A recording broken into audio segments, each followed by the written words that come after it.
नमस्कार दोस्तों, व्रत की कहानी बाई निकू यूट्यूब चैनल पर आप सबका स्वागत है। दोस्तों, आज विनायक चतुर्थी है, इसलिए विनायक चतुर्थी के इस पावन अवसर पर मैं आपके लिए विनायक चतुर्थी व्रत कथा लेकर आई हूँ। तो चलिए कथा शुरू करते हैं। श्री गणेश जी की चतुर्थी व्रत की पौराणिक कथा के अनुसार एक बार भगवान शिव और माता पार्वती नर्मदा नदी के किनारे बैठे थे। वहाँ माता पार्वती ने भगवान शिव से समय व्यतीत करने के लिए चौपड़ खेलने को कहा।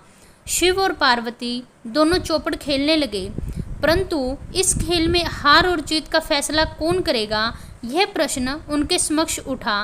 तो भगवान शिव ने कुछ तिनके को एकत्रित कर उसका पुतला बनाकर उसकी प्राण प्रतिष्ठा कर दी और पुतले से कहा, बेटा, हम चौपड़ खेलना चाहते हैं, परंतु हमारी हार जीत का फैसला करने वाला कोई नहीं है, इसलिए तुम बताना कि हम दोनों में से कौन हारा और कौन जीता। उसके बाद भगवान शंकर और माता पार्वती का चौपड़ खेल शुरू हो गया। यह खेल 3 बार खेला गया और संयोगवश तीनों बार ही माता पार्वती जीत गई। खेल समाप्त होने के बाद बालक से हार जीत का फैसला करने के लिए कहा गया, तो बालक ने महादेव को विजयी बताया। यह सुनकर माता पार्वती क्रोधित हुई और क्रोध में उन्होंने बालक को लंगड़ा होकर कीचड़ में पड़े रहने का श्राप दे दिया। बालक ने माता पार्वती से माफ़ी मांगी और कहा कि यह मुझसे अज्ञानवश हुआ है, मैंने किसी द्वेष भावना से ऐसा नहीं किया। बालक द्वारा बार बार क्षमा मांगने पर माता पार्वती ने कहा, यहाँ गणेश पूजन के लिए नाग कन्याएं आएंगी, उनके कहे अनुसार तुम गणेश चतुर्थी का व्रत करना, ऐसा करने से तुम मुझे प्राप्त करोगे। यह कहकर माता पार्वती शिव के साथ कैलाश को चली गई।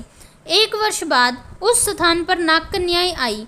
तब नाग कन्याओं से श्री गणेश व्रत की विधि मालूम करने पर उस बालक ने 21 दिन लगातार गणेश जी का व्रत किया। उसकी श्रद्धा और विश्वास से गणेश जी अत्यंत प्रसन्न हुए। उन्होंने बालक को मनवांछित वर मांगने को कहा। उस पर उस बालक ने कहा, हे विनायक जी, मुझसे इतनी शक्ति दीजिए कि मैं अपने पैरों पर चलकर अपने माता पिता के पास कैलाश पहुंच सकूं और वे मुझे देखकर प्रसन्न हों। तब बालक को वरदान देकर श्री गणेश जी अंतर्ध्यान हो गए।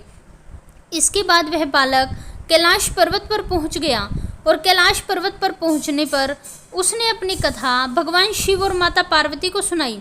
चौपड़ वाले दिन से माता पार्वती शिवजी से विमुख हो गई थी, अतः देवी ने रुष्ट होने पर भगवान शिवजी ने भी बालक के बताए अनुसार 21 दिनों तक श्री गणेश जी का व्रत किया। इस व्रत के प्रभाव से माता पार्वती के मन से भगवान शिव के लिए जो नाराजगी थी वो समाप्त हुई। तब से यह व्रत विधि भगवान शंकर ने माता पार्वती को बताई, जिसे सुनकर माता पार्वती ने मन में अपने पुत्र कार्तिकेय से मिलने की इच्छा जागृत हुई।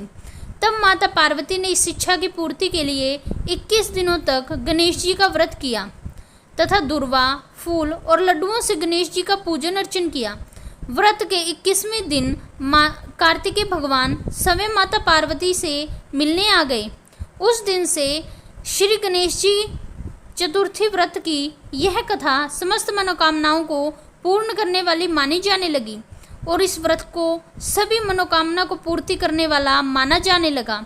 इस व्रत को करने से मनुष्य के सारे कष्ट दूर हो जाते हैं और मनुष्य को समस्त सुख सुविधाओं की प्राप्ति होती है।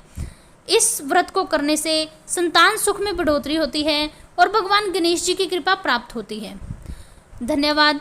यदि आपको यह कहानी पसंद आए तो मेरे चैनल को सब्सक्राइब करें, वीडियो को लाइक करें और कमेंट में जय भगवान विष्णु, जय माता लक्ष्मी अवश्य लिखें। धन्यवाद।